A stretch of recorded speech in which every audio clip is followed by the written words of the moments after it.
काय बघायची आपला वारंवारिता. सांख्यिकीमध्ये वारंवारिता आहे.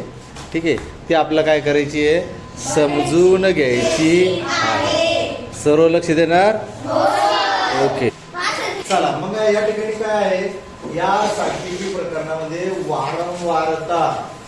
वारंवारता एखादी संख्या, एखादं व्यक्ती, एखादं नाव, एखादं ठिकाण किती वेळेस वारंवार येते, बार येत असेल, त्यासाठी वारंवारता हा घटक फार महत्वाचा आहे.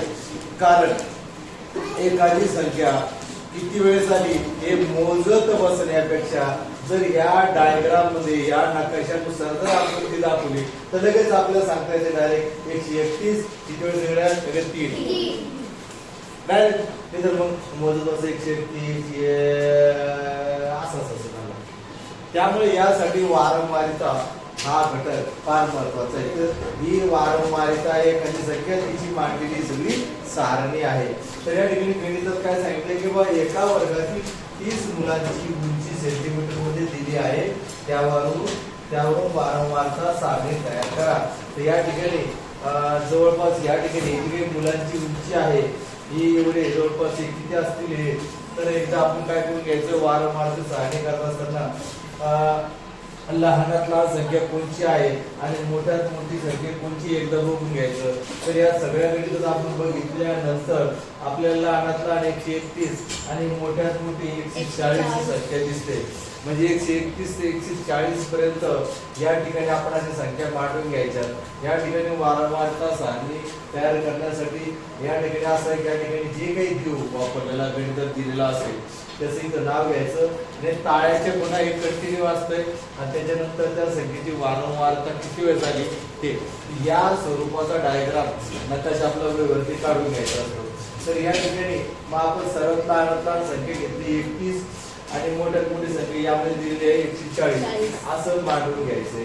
मांडून घेतल्यानंतर मग 131 ही संख्या किती वेळेस आली गड्या हे मोजायचं. या ठिकाणी याच्यामध्ये 3 वेळेस आले असेल 3 वेळेस, मग 132 किती वेळेस आले 3 वेळेस, अशी प्रत्येक संख्या किती वेळेस आली ती मोजून घ्यायचंय.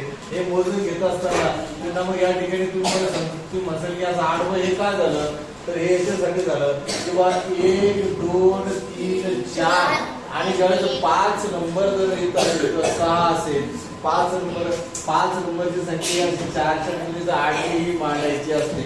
मग तुमच्या मनामध्ये पुन्हा प्रश्न म्हणजे तर ही शेती फक्त 5 वेळेस आली, 6 वेळेस आली किंवा 7 वेळेस आली किंवा 8 वेळेस आली तर काय करायचं.